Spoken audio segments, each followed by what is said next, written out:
So, when I think about my journey, again, it becomes a kind of a pinch me, how did I get here type feeling. But I was always in a position that aligned well with my strengths or my Mm, passions. mm-hmm, And so it just doors opened up. People mm, would say, "Oh, we think you should apply for the director position over our department." And I'd be like, "Oh, really?" Just didn't have, I wasn't about the positions. I was kind of more about doing what I enjoyed doing, and those opportunities opened up. that's When I good. moved when I moved to Michigan, I had to search. It took me out of my comfort zone.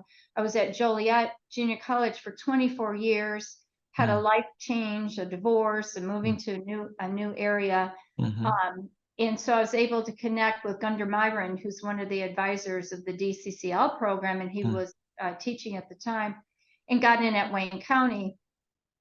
After being there 6 years, my husband, I had always said the next move would be for me, and I was working on my doctorate. So really moving up there, I went as high up as I could go. The next would be chancellor, and that wasn't going to happen in Detroit. And mm-hmm, so I had to put myself out there to look for a mm, presidency, and that was mm, uncomfortable for me. mm-hmm, And so I'm in a really good place right now. mm, Um, if opportunities open, they do. If they don't, I'm very happy being here too. And mm-hmm, I'm already in where I want to be for retirement as far as location in Florida. So, mm-hmm, mm-hmm, but it really, that really just kind of to shape my path. It just kind of, it happened very organically. mm, Yeah, and it wasn't something that I could have told you at any point that this is where I would be. mm-hmm. So Was I think there? that's why it surprises me. So I find it interesting because I've heard that from a dean that we have here, and he said if you ever really want to move, truly want to move up, he said that you're going to have to take some calculated risks, and probably you're going to have to be open to moving wherever. Is that you feel that's true too? I do. Depending Yeah. on the institution, when I was at Joliet, I was director of workforce and I reported to the president. There was Mm-hmm. nowhere for me to go at that Mm, time. mm-hmm. And so the move to Michigan helped me kind of move up again in a different way, more on the ed affairs side of the house. Mm-hmm. And then I just really had nowhere to go there either, other than Mm-hmm. the top. And so then I thought, well, I'm ready to move. The job wasn't as nothing disparaging about the institution. It just Mm-hmm. wasn't a position I could see myself being in for a long time. And Sure. so if you're not going to stay there, then you look for the next step. And I had full support of the chancellor. When I told him I was looking for a presidency, he said, "What took you so long?" Wow, that's awesome. He was waiting for me to come to that realization that I wanted. So I had great support, but again, it really, took me out of my comfort zone to do that. But Mm-hmm. I'll tell you the benefit of being at other institutions is the wealth of knowledge you bring each time Mm, you go to mm-hmm. another institution. And I think that is very valuable. I bet. Uh, and when you're at an institution, just like here, there's people that have only been here. So they think that that's the way of the world, Mm-hmm. or they complain about something thinking it only happens here. Mm-hmm. And I can say, well, I assure you that happens other places. Mm-hmm. That's just how things are sometimes. And so Mm, each time you grow and you learn, and you kind of you bring something from each place, and you learn something there too to take on with you. So I do think it's beneficial to do that. mm. Would you say somebody else told me this? Again, I've asked a lot of questions, and so I'm getting a good idea. They said one of the things as far as like when you start, you kind of start on a pathway, right? And it's determined on your vita and your degree and your experience. Would you say it's pretty do people generally stay on their paths? I don't think so. I think people do.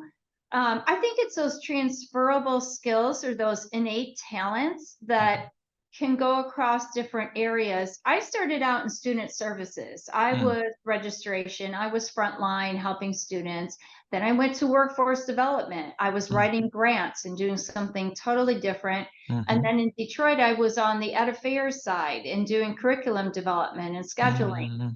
So even my three buckets were very different, but the overall who you are and how you handle situations and you know, you just said you're a problem solver or critical thinker, or those are your innate talents. And I think that positions in leadership, that's what it all kind of builds on. So I don't think you do hear of people that totally switch.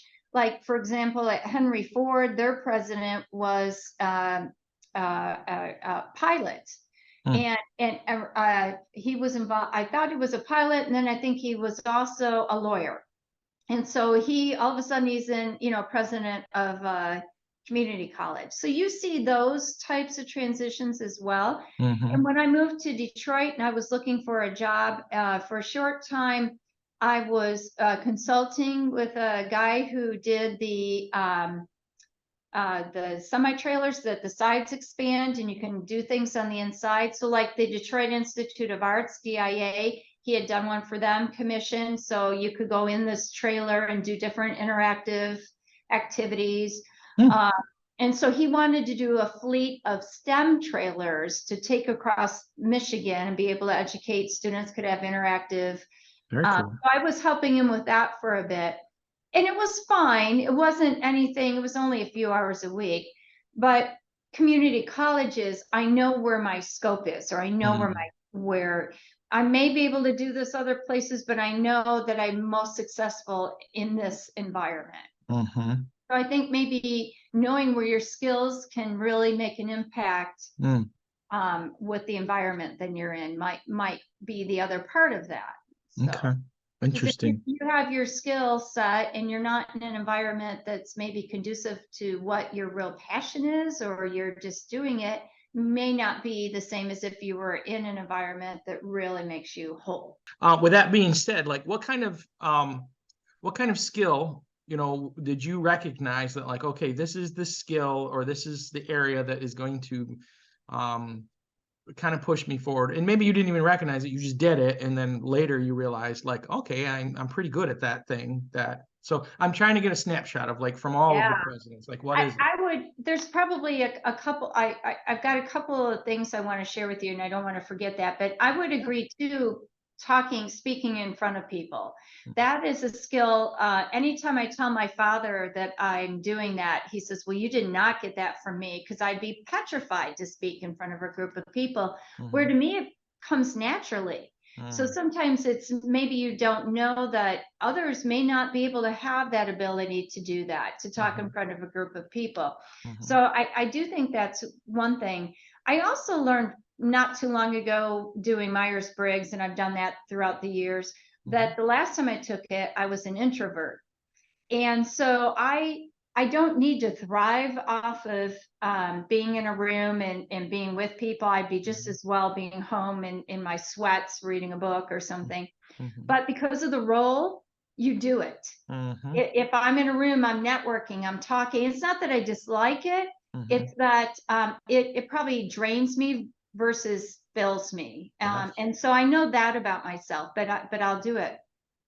But I think the other thing, being a leader, at least for me, is, and this started back in student services, is empathy. And really putting myself in somebody else's shoes. So back in the day, if a student came to the window, our registration window, and were yelling and mad at you, if you realize it wasn't you personally, they're mad because they probably forgot to get a signature, probably forgot to do something. And so they're mad, and they're going to take it out on you. And the more you empathize and say, man, I understand why you're upset. I get it. I would be too. But yet you're still not changing the situation. People being heard, it just came down. Their level came down. People want to be heard. Have you always been like, you know, kind of possess those skills, or did you see yourself having to kind of learn to adapt based on what your different job responsibilities with? And I say that because like you know, in my position as a director, a lot of what I do is just work. Like we just get in there and we, you know, and I've got a few people that report to me, but you know, most of the time what we're doing is we're in the weeds with stuff. We're trying to fix things. Yeah. And as I hung out with Dr. Pink the other day, what I noticed is that's not his position anymore. He has people that take care of those things, you know, his VPs, or they kind of handle that. And so I just imagine myself kind of going through that path, and I'm like, boy, you would really have to learn a whole almost entire different skill set than what you have, you know, when you're in middle management or whatever, you know. And I'm like, I wonder if that's everybody's experience, you know. I think there's some traits like the one I just told you about, those that started back in Joliet, and I really don't even know where I got that phrase or why I started saying that. I don't recall. I can tell you at that time, somehow somebody turned me on to that Harvard Business Review article about the monkey on your back. It's about, in general, I'm summarizing, when a person has a problem or an issue, it's a monkey on their back, and they come into the boss's office or into your office and say, I've got this problem, and they dump the monkey on you and they walk out. So it's the boss saying, all right, I'll take care of it, or let me take care of it. And all of a sudden, now you've got this monkey in your office, and now another person comes in and drops a monkey. And before you know it, at the end of the day, you've got monkeys running all around and you're not getting anything done. Right. So the gist of the story is to not take the monkey, but to have them learn how to problem solve themselves. So to turn it back, like, well, what would you do? Or what do you think about this? Or have you thought about this? Instead of saying, I'll take care of it. I don't know when I kind of gave up that in the weeds part and got to this position. So I'm sure there was a transition. There's things I've carried with, but most often I tell my team I'm here to support them. What can I do to support you? And there are days I do take their monkeys. And I'll say, all right, let me take care of that, because in this position, that's what I need to do for them. But yeah, I'm okay with not, creating new programs and going crazy and doing that. I've kind of just done that. And it's kind of what you just said about, Dr. Pink, moving into a new transition, or even yourself being in the weeds. How do you transition into something that you don't have your hands on it? But I think you get to a point where you realize you might be better help to people just being their support or guiding or giving them direction versus doing. How about number 3? How would you define your leadership style? Oh, so I put some notes. So I may refer to my notes, but ironically, we were just talking about micromanaging. I am very hands-on, but not micromanaging. And when I mean hands-on, I'm walking the campus. I'm in offices. I'm interacting with students. If something's broke and facility tells me I've got a problem, I'm over there to go see what it is. And there's times, every time I walk around, I see something, I learn something, I meet someone. I'm very involved, and people have said to me they care, they notice. It's not a gotcha, and people know that about me. They'll say, oh my gosh, she's out. Dr. Walter Bumpus always says, you need to inspect what you expect. So it's not that I'm doing the work, but there's an expectation that we are doing things at a level that we're doing it. And so you can't put your head in the sand and never inspect or look or kind of make sure we're still moving in the right direction. So that always sticks with me. Inspect what you expect. Let me see if I missed anything I wanted to. Oh, the last thing, and I just did this today. When I meet people, I introduce myself as Paige or Paige Niehaus.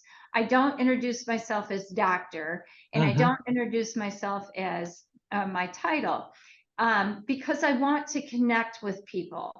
And just today, I had an individual that for our director of public safety, I was interviewing, and the same one whose girlfriend went to Ferris. And I introduced myself as Paige, and he brought it up in our conversation. He goes, I'm just Craig. He goes, and I noticed you introduced yourself as Paige. And so I try to do that to because that's who I am and I want to connect with people. Mm. If I go and introduce myself to a faculty member here as Paige, or I'm Paige Niehaus, they already know who I am. Mm-hmm. They know that I don't need to do that. Mm-hmm. But I do that to let them know that I am with you. I'm a colleague. I'm here to help, and I'm on your, and I'm at your. The team that surrounds the leader is very important. Mm. Because if you have one person that's maybe not, fitting in or doing their work, or you can't rely on, it's going to throw the whole thing off. And so most often you hear when new presidents come into an institution, there's turnover in that leadership. When I got here, I felt very confident. I have 4 direct reports, the 4 deans. It's kind of like a VP if it was, at a standalone. Mm-hmm. And all 4 of them are very good individuals. Mm-hmm. I could leave and walk away and they will continue what they're doing. Mm-hmm. The difference is that that's very operational, and Mm-hmm. my role is to be transformational. Mm. The deans all know what they're doing, Mm-hmm. but where are they going is the other. Sure. So my first 2 years here, we were very operational, and HCC as a whole is pretty operational, even because I report to a college president. So we have 5 campuses. I serve over 23,000 students here alone. Wow. It's huge. Mm. But from the top, it comes more operational. So it's been an operational culture. Mm-hmm. We are now moving into strategy and strategic thinking and looking at data and starting to really look at access, retention, post-graduation as a team, to be more transformational and kind of really ask questions and have that sense of inquiry, because we know the work. They could do the work, and they've agreed, and they were so excited to go in this new direction. Oh, I bet. Yeah. But I think it's really important to have that team. I don't tell them what to do. That's not my job. My job is, what do you need from me? Where do you need me to push in? Sometimes, again, I have to take, they'll come to me and say, hey, I'm not getting a response. Can you help? Or sometimes they'll just say, hey, I need your opinion. I need your advice. But I'm not doing their work. I'm just helping to guide it. And there might be an occasion or two where I might say, well, I know you did that, but I would have thought maybe this, or this is why. Have those conversations. Those are not as frequent as you would think. Oh, okay. But now going into this transformation, that is what I bring to the position. I don't need to tell them HCC could do this in their sleep if I was here or not. But my role is really to help them understand, how do we get to the next level? It's Dr. Gunnar Myron talks about an S curve. You have, your first part of the S, or the bottom part, you're here. The institution's doing good, the campus is doing well, but how do you get it to that next level? How do you slingshot it around and really move it forward in a way it hasn't been moved forward in? So that's what I view, probably more so my role, is just guiding that team and working with them. And it's exactly what you said too. If I've got something, I can hand them off to them, and they're gonna, they know what they're doing. Or if something comes to my desk that they knew to address, I just pass it on. So, but I think you're kind of spot on, because when we were talking earlier about getting out of the weeds and moving up, I was thinking along those lines. At some point, you get this idea, it's a seed. It may be in the back, and I think for you got a little seed planted. You're already thinking, man, if I was in the next, how would I do things differently? And that's where you start to have those ideas of, man, to be honest, when I first thought ever had any inkling about being a president was when I was at Joliet, and I reported to that president. And one day I was in her office, and that little seed, I said to myself, man, I think I could do this job. That was, and it wasn't something that I pursued. I didn't, well, that's what I got to be. It was just man, I think I could do this job. I think I could do that. And then it wasn't until I was in Detroit and I knew I couldn't go anywhere. And I talked to a lot of my colleagues. Most of them were community college women presidents, and said, I'm thinking about doing this.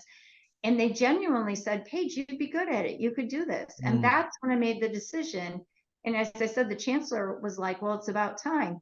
But I had to be at a spot where that nourished and that idea grew to the point where I acted on it.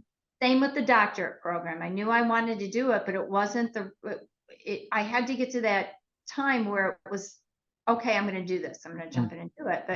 But I think with you too, you've got that little seed planted, and you're going to, when you start to think I could do this differently, or I would have handled that situation like this, not like that. Then you start to think, I could do this. And then that kind of grows. So I think that's how you, if I had to guess, how you get out of the doing and the leading. So how do you temper when you come in? So let's say that seed started, right? And you're thinking to yourself, all right, I need to start thinking about these next steps. And I don't, this is kind of related to question number 10, but also it's related to thoughts that I've had, or, I'm sure everybody in positions. How do you put yourself in a position to be able to move? You know what I mean? To be able to kind of take that next step. I'm assuming it's a lot of small wins probably, and you got to build a track record of success. But I feel like there's this stigma in higher ed that I've just recently learned about, where you've got to be in your position for 3 years before you're moving, or you got to, you know what I mean? There's a prescribed time where it's like, you got to do that thing for this many before somebody considers you. And why I say it kind of connects to this other one. I feel like I've gained a lot from mentors that I've had in my life, or from like leaders who have given me these tidbits of information. And I just kind of latch onto that. And I feel like that's another, I don't know, fast track, whatever, but it's helped me kind of think in terms of like, okay, these are the things, you've got to figure out your skill set. You've got to, and it's not, again, I know it's not like a McDonald's menu of choices, like, oh, if you do all these things, you're going to move on to the next level. But I do feel like there's probably some certain set skills or relationship or something you can do to kind of see yourself. And it's funny because as I've talked to different leaders, and you've also said this, it was other people that told you should move up there. So maybe you didn't even have that thought in your head, and it just kind of happened because of the work that you've done and how you conducted yourself, and people saw a natural leader there. I'm just curious how that process worked. I think there's some of that, but I think there's a subliminal. As we're talking today, I think there's things subliminally. While I didn't do the doctorate program to be a president, and it wasn't that I saw myself as a president. I just knew, I thought I could do the job. So I think that knowing, man, I know I could do that. I think maybe subliminally you start doing things to maybe position yourself, or you could do things different or better. And on some level, you start kind of doing it. If that makes sense. I'll give you an example. My boss here, the college president, is probably going to retire in a couple of years. And he is, a good leader, does succession planning. And he has said to me, and I'm sure he said to others, not just me, I'm going to be leaving, for my job, or if you move into my job. And, my first year when I was here, when he kind of said that, I thought, well, gosh, I just got here and I don't know if I want your job. I still don't know if I would want that job, to be honest. But in the back of my mind, there's times, Matthew, where I think, man, I would have done that differently. And when I talk about HCC being operational, I think, man, that starts from the top to be transformational. And so, I have these little things back there. Now, if the job were open today, would I apply? I have no idea. I really don't. I'm happy where I'm at. I don't know.